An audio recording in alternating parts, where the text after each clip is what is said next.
Hello everybody and welcome back to my channel. I believe we're about to see the finale episode of Hellblade. Because of that, I'm gonna do something different in this episode, and I'm actually gonna keep myself muted. I know a lot of endgame stuff in really good games, the final battles and everything, they're really intense.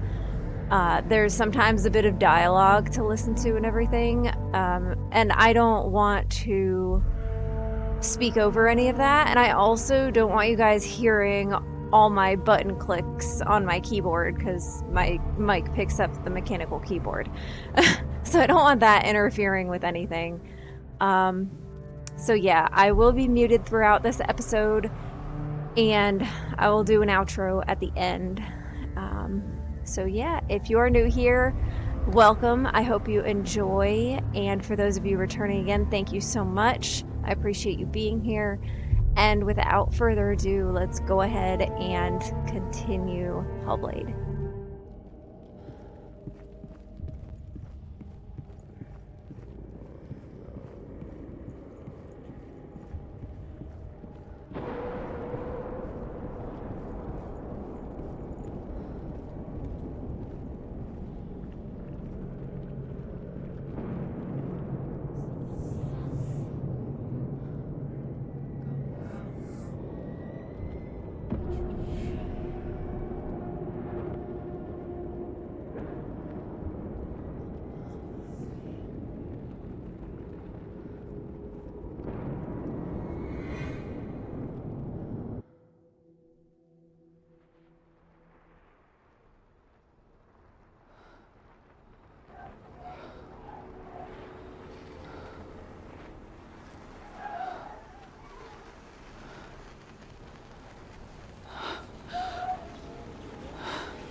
Wait, Senua! Mother! Don't see me like this. Turn away, Senua! Turn away, Senua! Do you see it, Senua? Do you see the darkness? Faces, fear and suffering. I can see it.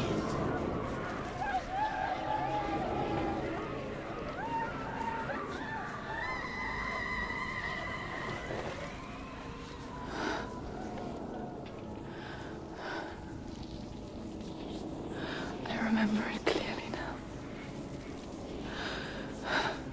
She has nothing to fear anymore. The gods have saved your mother. Through my hand. You killed her. It is the will of the gods. Fuck the gods! You did this to her! Why? This is what happens when you listen to the voices of the underworld. They crawl into your soul and rot you from the inside. Defy the gods like your mother, and the darkness will come for you too. You understand, son?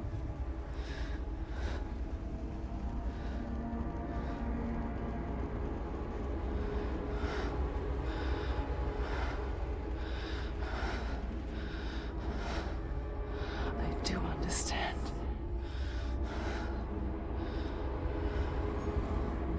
You cursed me with your own madness. I was just a child. You created this darkness! You created this darkness so you could hide behind it! Only suffering brings salvation. It is the way of the gods. It was all a lie.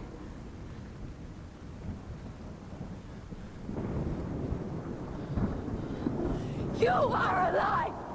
She didn't defy the gods. She defied you. And so you killed her. You didn't pray to the gods. gods. You prayed to your mother. Your mother, who was too weak to fight the darkness and abandoned you. You tortured her. You killed her. You are the darkness.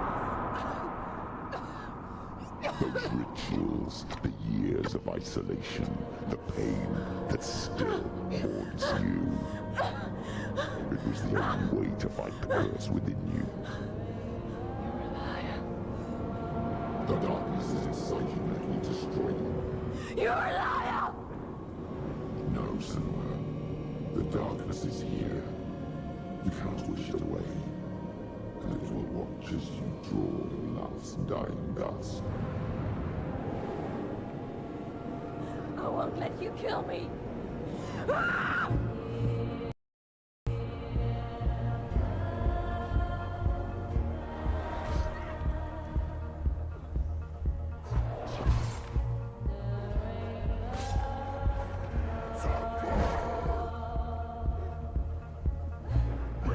Watch out.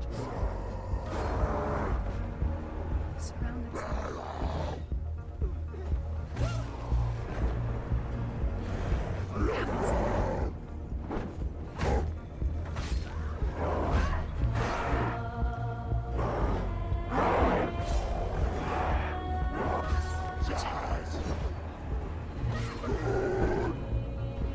Watch out.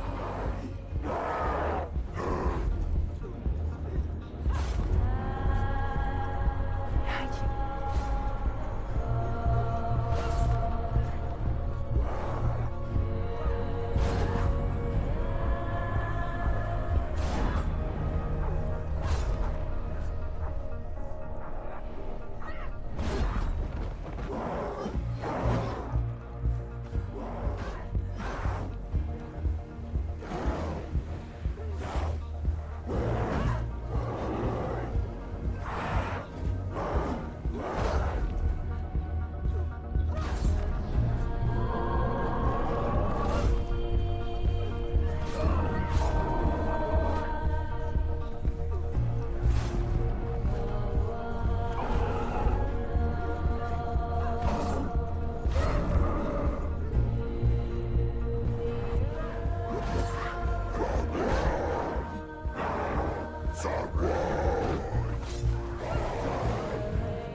I can see through your darkness.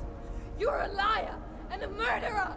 And if you really are Hela, then I have a sword here that can kill a god.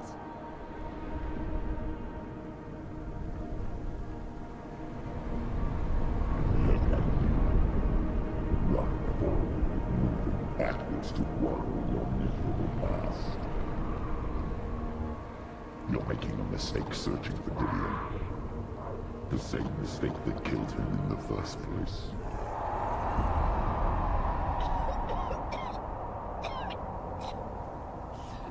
I'm trying to save you from yourself. You still believe it is a lie? The plague of darkness, the butchering of Gideon by the Northmen. You saw it yourself. You told everyone I was cursed. They believed you. I believed you. Tell Senua, where is Gideon's soul if the darkness is a lie? How you saved him?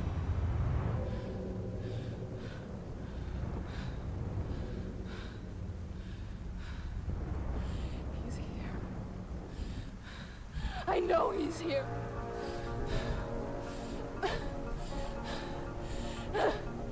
Dillian, I know you're here.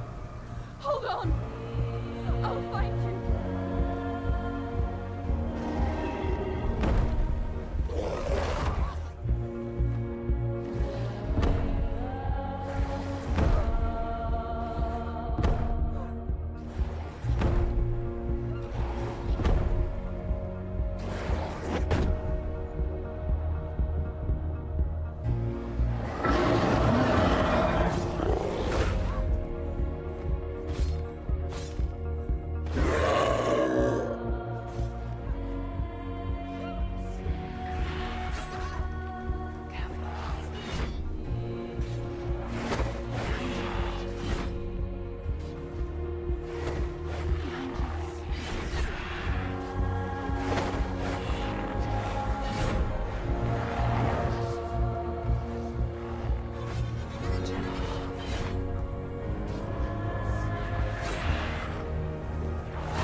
me again with your lies. I know he's here. You took him from me. You have him. Dillian is gone. Dillian is dead.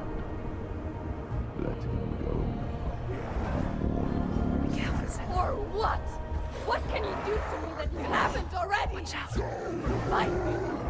Come on. You betrayed your own father. You betrayed the gods in search of beauty, in search of love.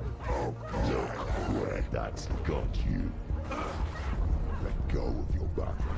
Let go of redemption. Let go of Dillian. Don't let your darkness hurt anyone else.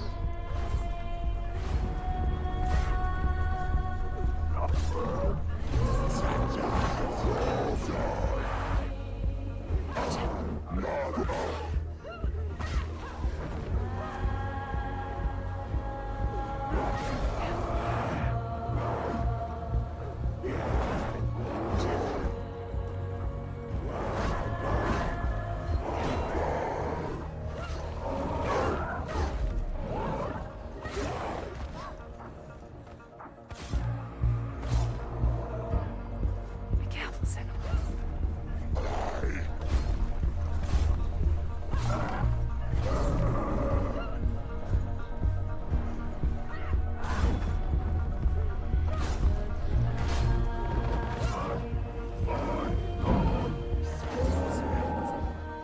Careful, Senua. Behind you. Watch out.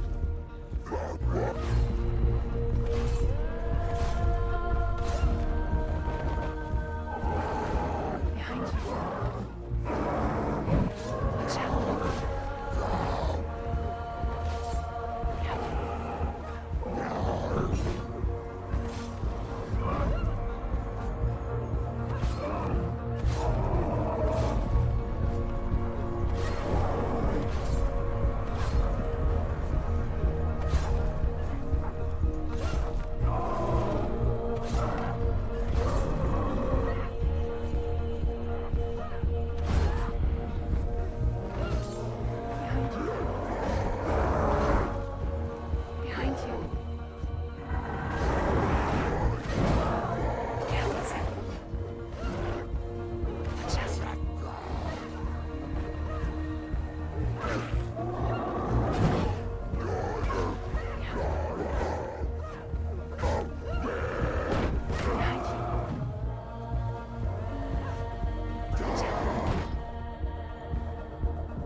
go of Dillion.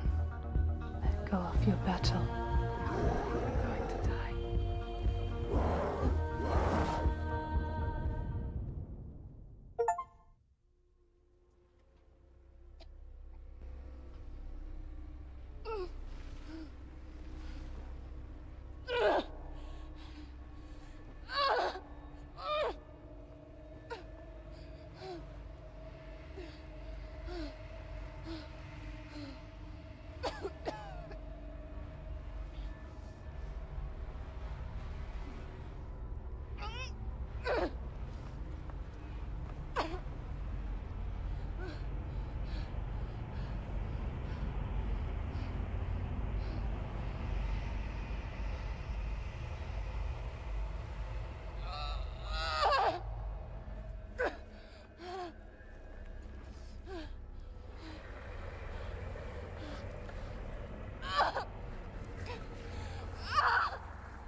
If you're alive, and there's no doubt,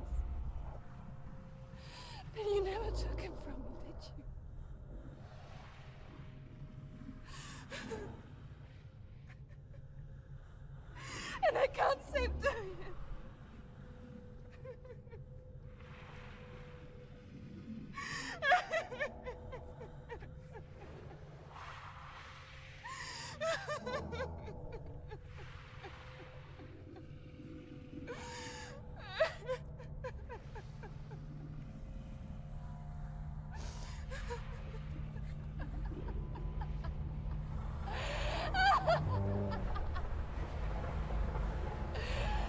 Is that what you want me to believe?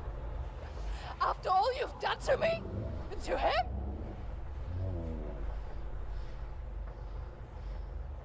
You're not a lie, but you're a liar!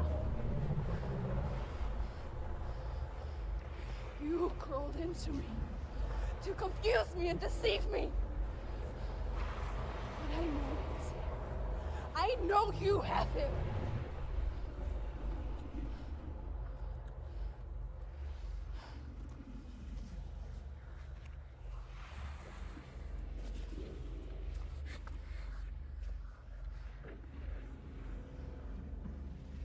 I'll give you my life.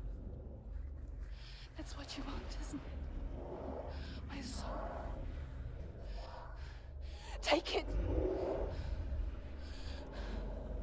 I'll be a slave for you. I'll fight with you at Ragnarok. If you release him.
quest.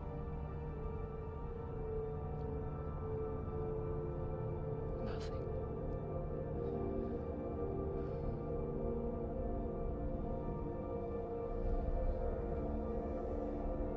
You will have no power over me.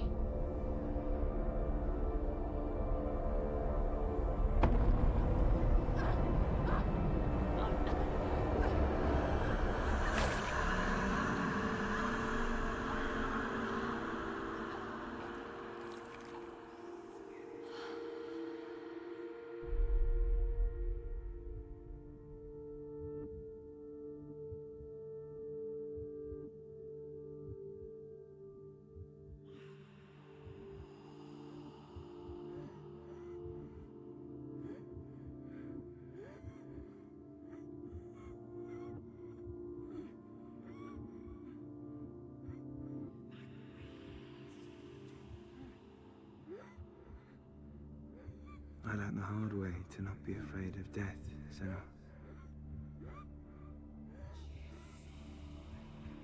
Because a life without loss is one without love.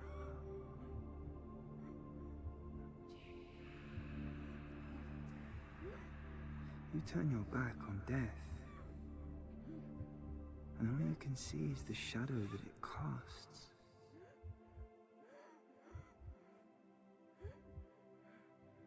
The longer you hide from it, the longer the shadow grows until all you can see is darkness.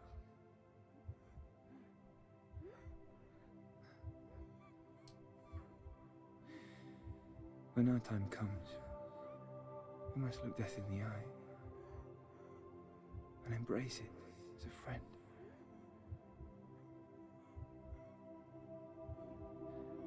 Only then can we let go of our fear.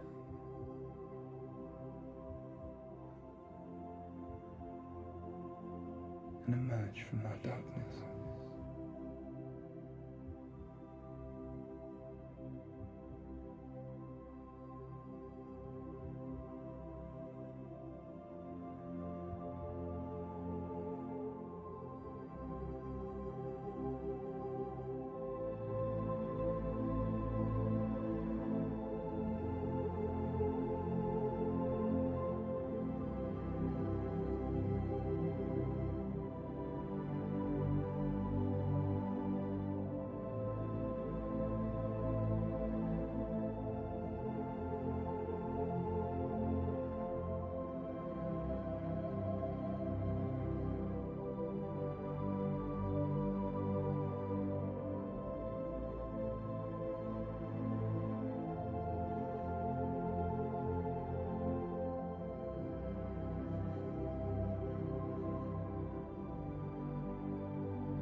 Never forget what it is like to see the world as a child, Senua. Every autumn leaf is like a work of art. Every rolling cloud a moving picture. Every day a new story. We too emerge from this magic, like a wave from the ocean, only to return to the sea.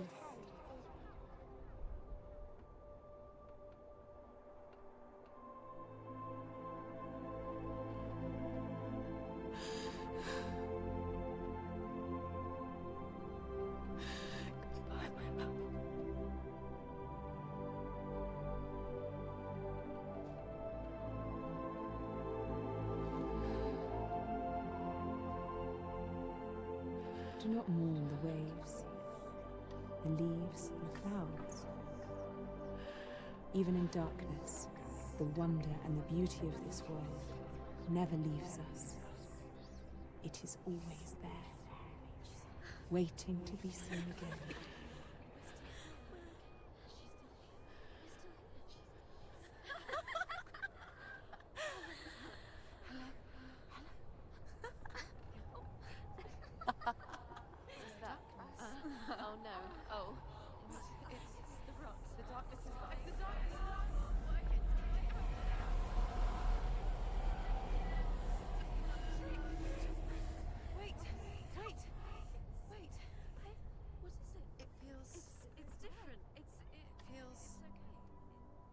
This is where my story once began. And so it has to end here.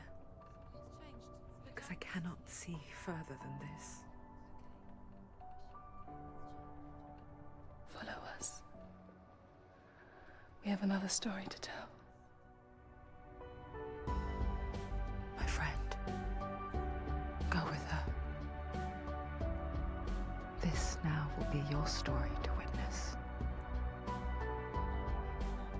Goodbye.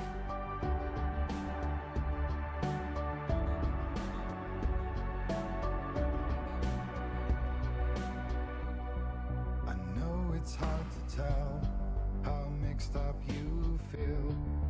Hoping what you need is behind every door. Each time you get hurt, I don't want you to change. 'Cause everyone has hopes, you're human after all. The feeling sometimes wishing you were someone else. Feeling as though you never belong. This feeling is not sadness, this feeling Wow. is joy. I truly understand What an amazing game. right now. What a beautiful ending. And a very deep one to think about. I want you to stay. Wow. I'm begging you, please. So I'm gonna go ahead and end with that. I'm going to let the credits roll. And I hope you all enjoyed. Look forward to the next game, which will be the next episode that comes out for the Hellblade series. And yeah, if you like this video, please give it a thumbs up. If you have not already done so, please go ahead and subscribe if you want to see more. And I will see you all in the next one. Bye. A part of your soul ties you to the next world, or maybe to the last, but I'm still not sure. But what I do know is to us the world is different, as we are to the world. I guess you would know that. Please don't go, I want you to stay. I'm begging you, please. Please don't leave here. I don't want you to hate all the hurt that you feel. The world is just illusion, trying to change you. Please don't go, I want you to stay. I'm begging you, please. Oh, please don't leave here. I don't want you to change for all the hurt that you feel. This world is just illusion, always trying to change you.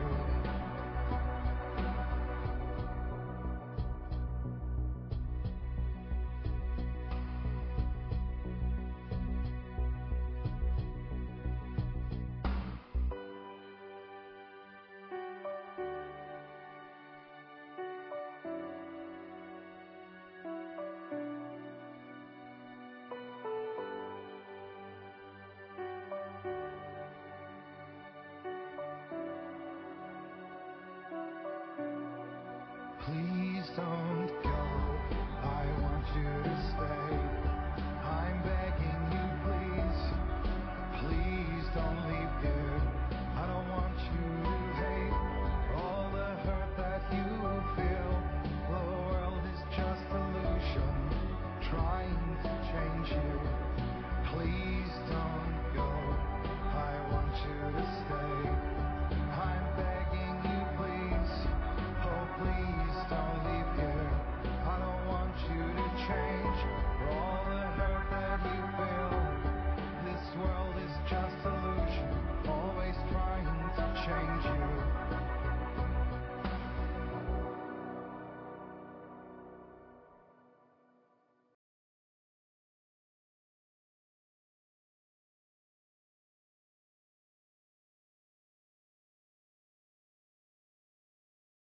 Take a closer look to see. Why isn't she focusing? She needs to focus now. Do not forget my stories, Senua. Because your darkness comes from hell, and your fate lies there. They say the burning of a corpse will take you straight to Hela's gate, but gods and the living will follow this path. You must leave the Isles of Orkney across the eastern sea and find a road that leads north and down through deep, dark valleys.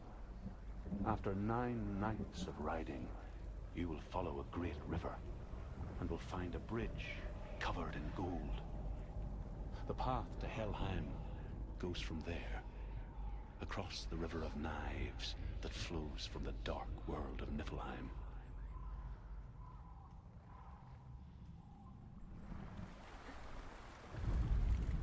The Northmen speak of 9 worlds. The world of men they call Midgard. Sky gods dwell in Asgard. The gods of earth, harvest, wind, and sea dwell in Vanaheim. The good elves dwell in Alfheim. The evil ones dwell in Svartalfheim. The mountain giants dwell in Jotunheim. The fire giants dwell in Muspelheim. Niflheim is the world of ice and darkness. Only the dead dwell in Helheim, and that is where you must travel.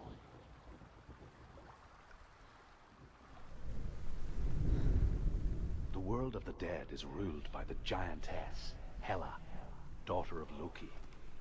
The gods feared her bloodline, bad on her mother's side and yet much worse on her father's. So, as a child, the All-Father cast her down into Helheim and gave her power over those who die of sickness, age, hardship, and self-slaughter. In all of the 9 worlds, only Hela can resurrect the dead. To Hela, your Dillion was sacrificed, and with her you must bargain. It won't open. How will she get through? Why won't it open? The Northmen say that in the beginning there was nothing but darkness. Bitter cold to the north, fiery hot to the south. They say the cold formed ice, which melted from the sparks from the south. The power of the darkness gave life to the dripping ice, and the first giant was born, and was named Ymir. The ice continued to drip, and the power of the void gave life to it, and it became a cow, whose milk fed the giant. That's right, a cow. Bet you weren't expecting that.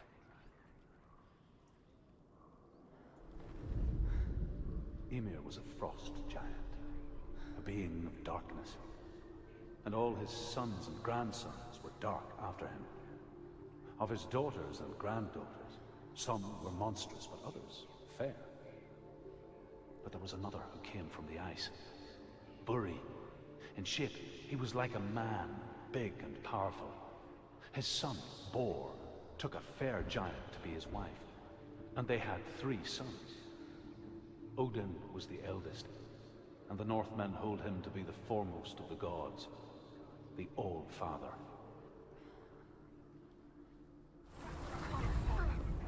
The Northmen say that Odin is always in search of knowledge and wisdom and magic.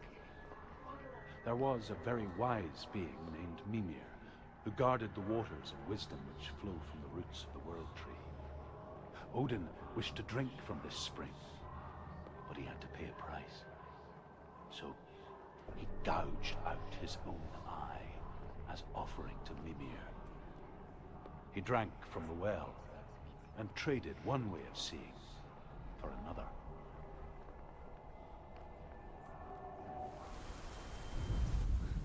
The Northmen say that Odin and his brothers killed Ymir, and that the world of men was formed from his corpse.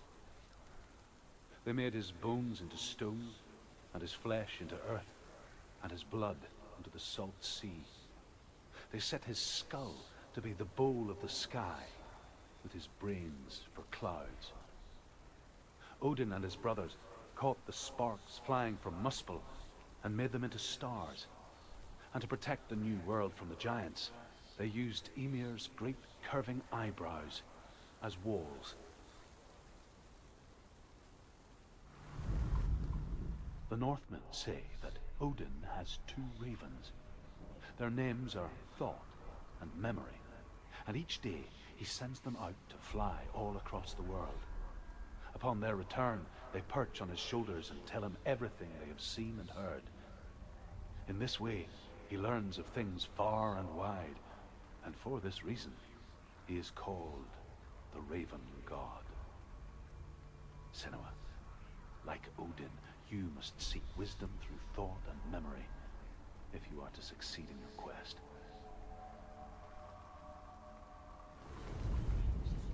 The Northmen say you must sacrifice in order to receive. They tell how the runes were revealed to Odin only in sacrifice. He hung himself from the World Tree, and he stabbed himself with a spear, and he dedicated the sacrifice to himself. For 9 nights he hung on the tree without food or drink, and at last he saw the runes below him. He gave a cry and gathered them in his mind and learnt them. Then he fell from the tree.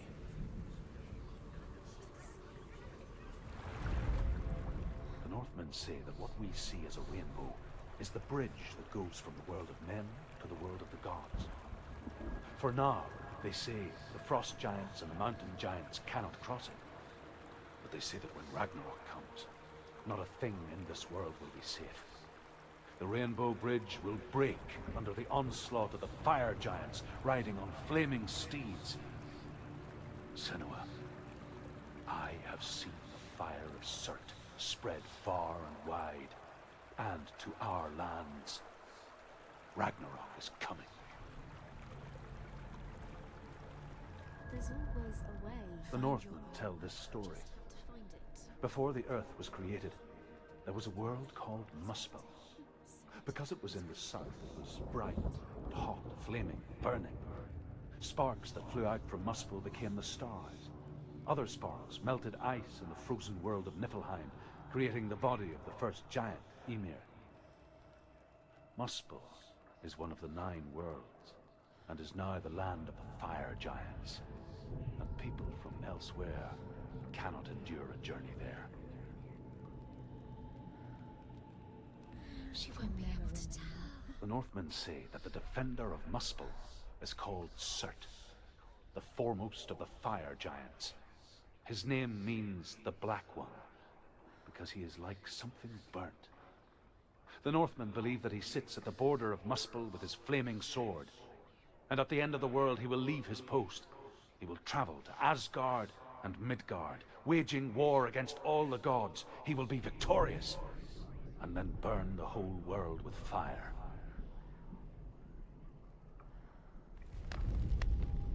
The Northmen believe that the world will be destroyed someday. They call it Ragnarok, the destiny of the gods. Asgard will be attacked by Surt and the fire giants. A monstrous wolf will swallow the sun, and the gods will fight in vain against their enemies. There is nothing they can do to prevent it, but Odin ever seeks knowledge and magic, hoping to find a way to postpone that dark day.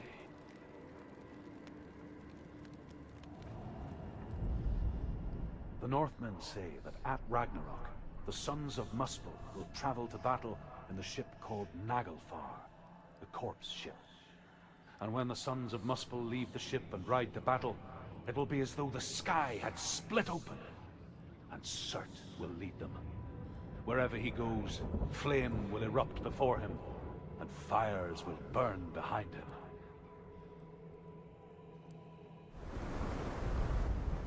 However you come to the gold-covered bridge that leads to Hell, you may find it guarded by a giantess.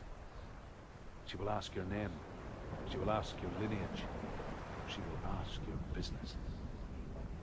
The Northmen tell of the warrior woman Brynhild, who leapt into fire and rode to Hell to join her slain love Sigurd, and is challenged by the giantess.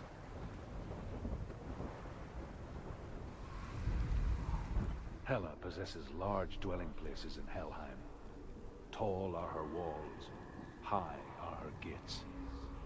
The name of her dish is hunger. Her knife is famine. On her threshold all will stumble. Her bed is called sick bed, and her bed hangings are called flames of a funeral pyre. They say she is easy to recognize, half black and half the color of flesh, and her face menacing and grim.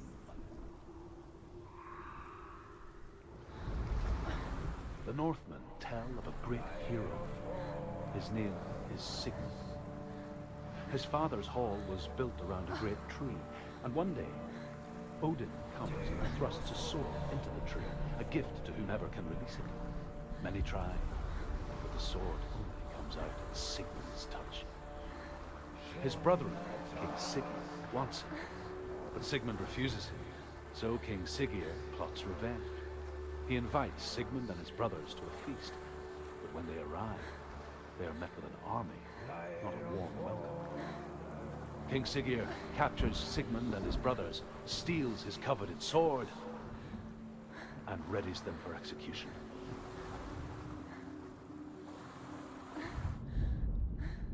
Death for Sigmund and his brothers seems certain. But the king's wife is Sigmund's sister, and she begs for mercy and implores the king to chain them up instead. He agrees. Not for mercy, though, but because he plans an even more cruel and lingering death. Chained to a tree in the forest that night, a she-wolf comes and devours one of Sigmund's brothers. She returns, ravenous, night after night, until only Sigmund is left. The next day, Sigmund's sister sends a servant with honey to smear on Sigmund's face. But to what end? Well, that night, when the she-wolf appears again, you'll never guess what happens.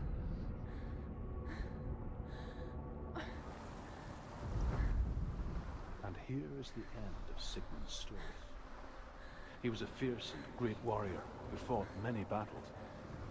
One day, an old man came onto the battlefield.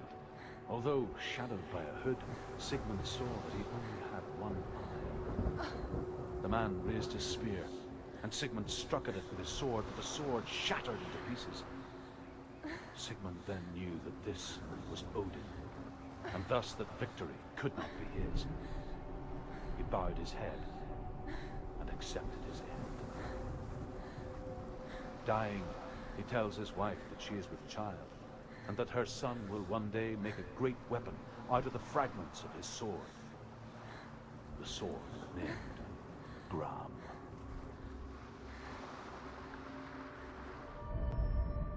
As the she-wolf licks the sweet honey from Sigmund's face, he bites the wolf's tongue. The she-wolf pulls away, but Sigmund holds on. The chains break, and he is free. After his escape, Sigmund lives like us, hidden in the forest. His enemy, King Siggeir, believing him dead, as his sister plots revenge. And for vengeance to succeed, even the great Sigmund needs help. So she sends her sons to him. But their blood is weak and corrupted, and they're put to death by Sigmund. So his sister hatches a new plan, one that is cold of heart and pure of blood.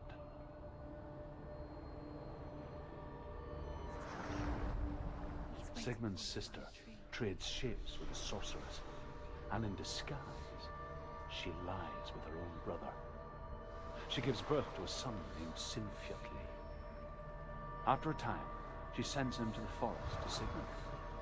He tests the boy and finds him strong and fearless, and so they go to take their vengeance on King Siggeir. Luck is not on their side. They're captured, and Siggeir has them buried alive. As Sigmund and Sinfjotli are being buried alive, Sigmund's sister throws an armful of straw into the grave mound. Hidden in the straw is Sigmund's sword, the gift of Odin. They cut their way out of the grave mound and set fire to Siggeir's hall. The king burns to death. Sigmund calls to his sister to come out, so that she may live and be honored. She does come out, but only to tell him the truth, that she had slept with him, her brother, to beget a strong avenger.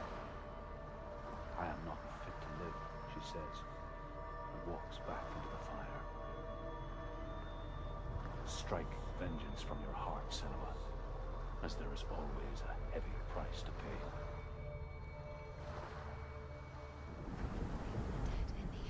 Herver ignores her father's warnings. The grave mound opens, and it seems to be full of fire.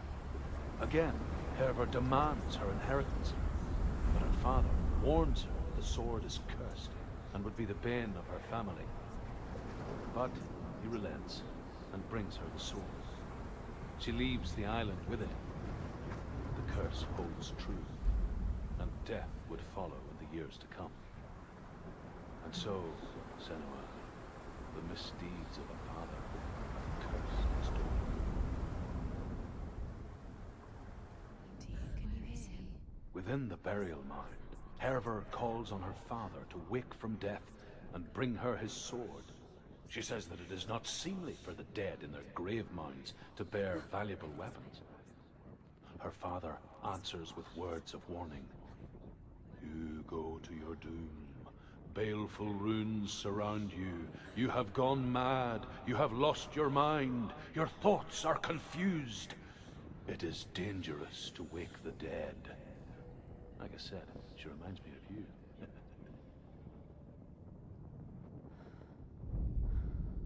Senua, you remind me of a story that the Northmen tell about a young woman warrior.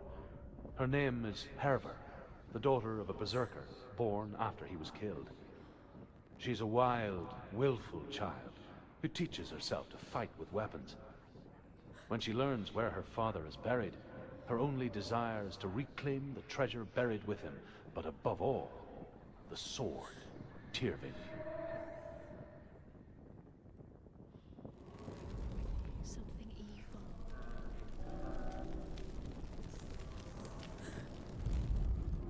Herver disguises herself as a man to join a band of warriors, and soon becomes their leader. When they come to the island where her father is buried, her men do not want to go ashore. They say that evil haunts the island, and that it is a worse place by day than other places are by night. Fearless, she lands alone. There are many grave mounds, and all of them have ghostly flames burning over them. She comes to the grave mound of her father after passing through these ghostly fires, as though they were mist. The flames I passed through were real enough. Damn the Northmen to hell.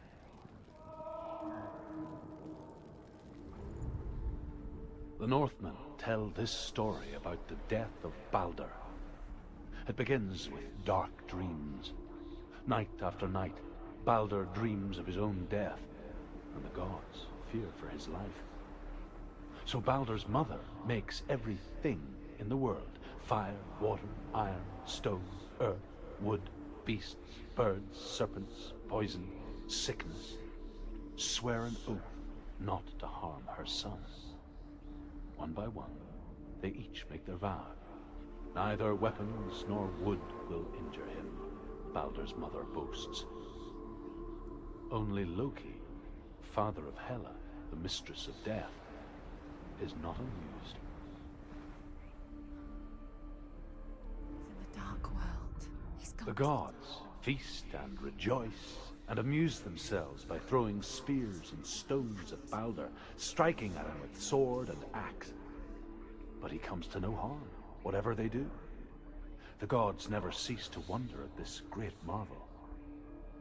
But Loki shapes himself into a woman and asks Baldur's mother, is it really true that all things promise to keep him safe?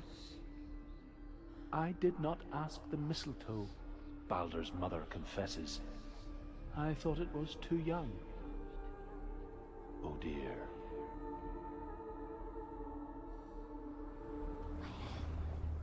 Overcome with grief, the gods send Hermod to ride to Hell and ask Hela to let Baldur return home.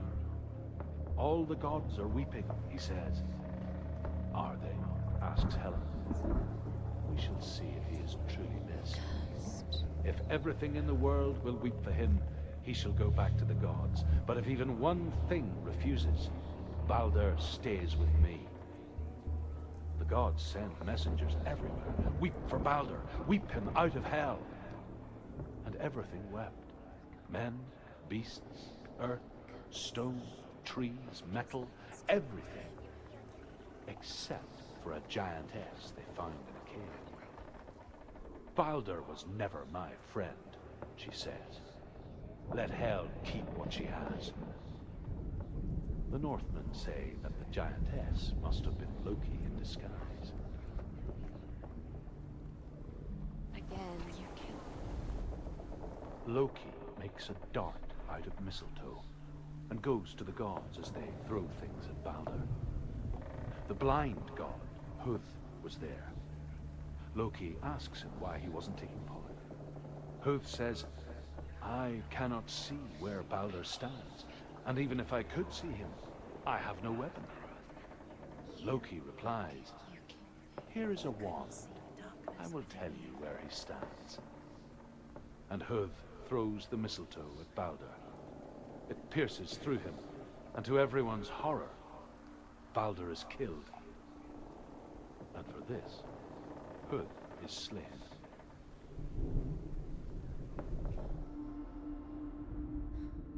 The Northmen tell how the gods mourned Baldur.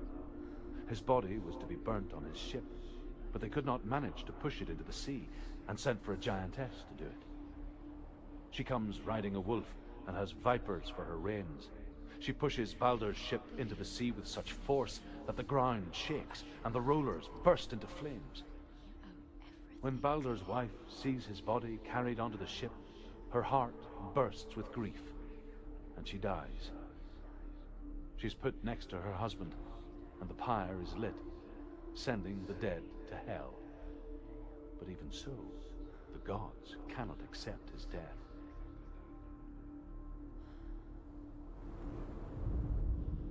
The Northmen tell how the gods punished Loki for Baldur's death. They captured him and took him to a cave. They fetched his 2 sons and turned one into a wolf, and he ripped his brother apart. The gods used Loki's own son's entrails to tie him down, and turned these bonds to iron, and dangled a poisonous serpent over his face, so that its venom would drip onto him. Each time the venom drips onto Loki's face, he writhes in agony. The Northmen say that is the cause of earthquakes. A reminder, perhaps, that if even gods must accept death, then so must we. The Northmen speak of a death moon, a light shaped like a half moon that appears inside a house and goes around the walls. I once saw the death moon appear at a farm, and first the shepherd died, then a guest died, and then the farm hands, and then the farmer and 6 of his men drowned at sea. But that is not the end of it, because the dead return to haunt the living. If you see the death moon, then beware, because there will be death in that house.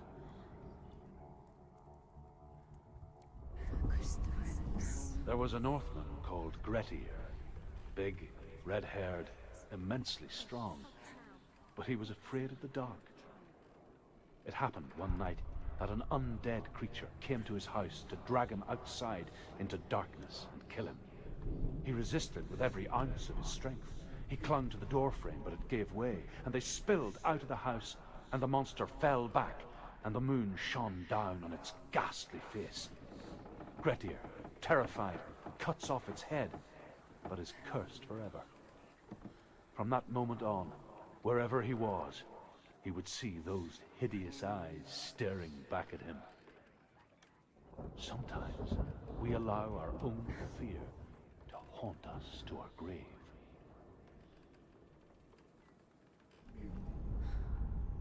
I will tell you of a great hero named Sigurd, son of Sigmund, no less.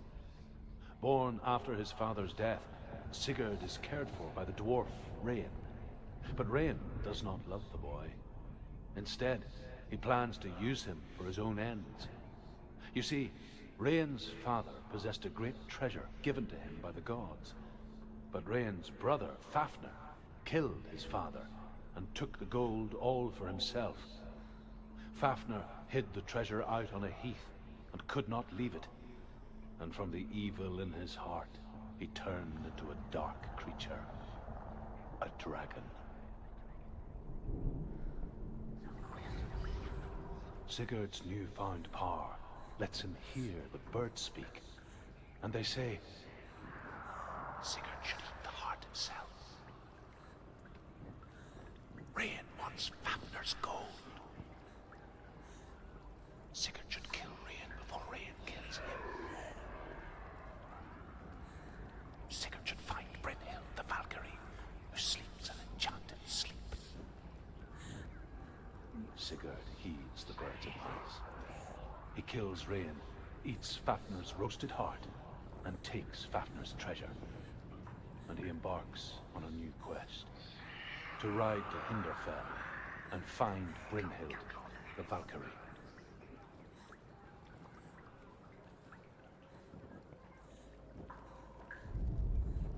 Rain the dwarf's sole desire is to possess this dragon's accursed treasure, and he uses Sigurd to reclaim it. He tells Sigurd the story of Fafnir's gold, and the good-hearted hero promises to slay the dragon if Rain would forge a strong sword for him.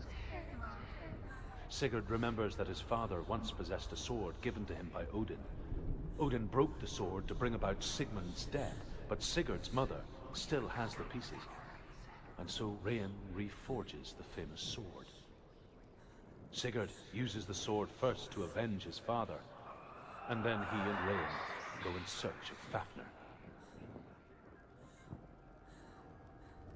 She doesn't understand. Sigurd learns that Brynhild had once disobeyed Odin, and so he had her punished, stuck her with a sleep thorn, and put her body within a rampart of burning shields. Only a man who knew no fear would ever reach her. But like me, Sigurd is fearless and passes through the flames, just as I did, and wakes the sleeping warrior girl. She teaches him the secret wisdom of runes, namely victory runes, ship runes, runes for persuasion, runes for truth, runes for healing and help, runes for perception and power.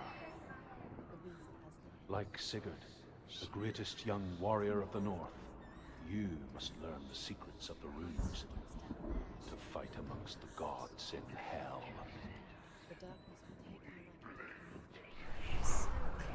The dragon Fafnir is so large and deadly that it would be impossible to kill him face to face.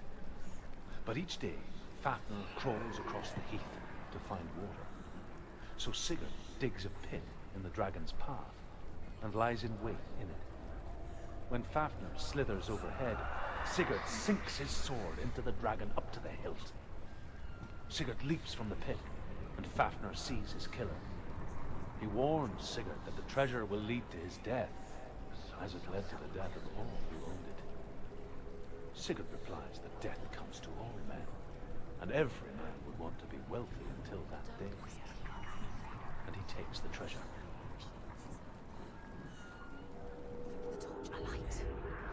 Although Sigurd kills the dragon, Rain wants to keep Fafnir's gold all for himself. Rain also wants the strength and wisdom of the dragon, so he drinks its blood and asks Sigurd to roast Fafnir's heart for him. Sigurd does so, but when he touches the roasted heart to see if it is done, he burns his finger. Without thinking, he licks his finger and tastes the dragon's blood. In that moment, he understands the language of birds and hears them talk nearby.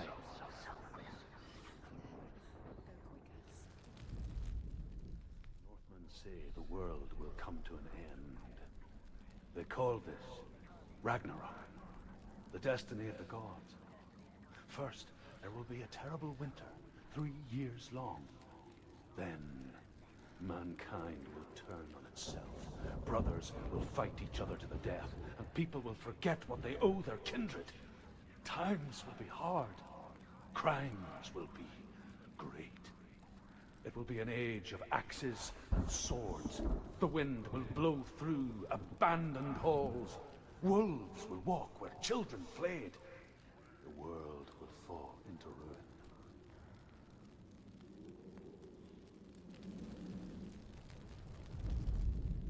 The Northmen say the gods will fight their last battle at Ragnarok. Their watchmen will blow the horn that can be heard through the whole world. And Odin will speak with the severed head of Mimir, which gives him good counsel.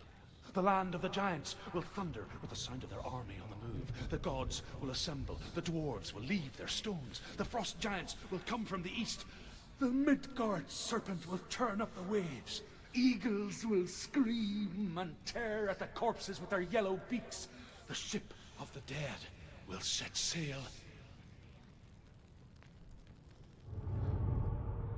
The Northmen say that at Ragnarok, the gods will face a ship full of their foes, which Loki has steered to Asgard. It carries the fire giants, the wolf that will eat the sun, and all kinds of dark creatures. Surt will join them with his sword of fire. The cliffs will crash. Trolls will walk the land. Men will tread the road to hell, and the heavens will split open.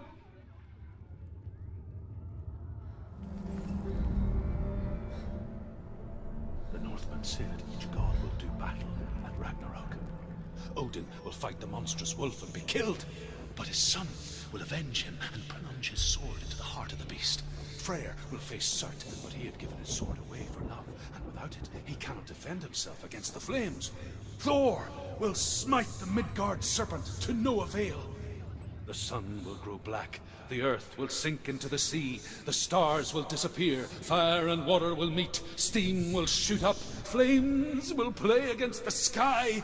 The heavens and earth and all the world will be burned. All the gods will be dead, and the warriors of Valhalla and the people everywhere. Senua, prepare yourself for Ragnarok, for it is nigh.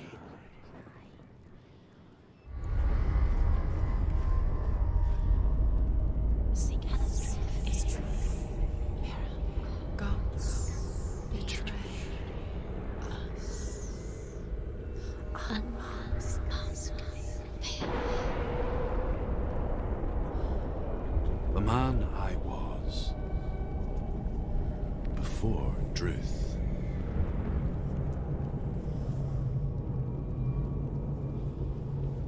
was a true coward, Senua. I was well traveled. I spoke both their tongue and ours. So they took me as a slave. I thought I could help to broker peace. Or at least stay their hands from slaughter. But under torture, I did no such thing. I led them to the treasures and slaves they sought. But I wasn't the only one. Another came to the Northmen willingly, offering a bargain, a man in black from your lands. And he was offered safe passage for his treason. In the end, Senua, it isn't the gods that cause us so much suffering, but those closest to us.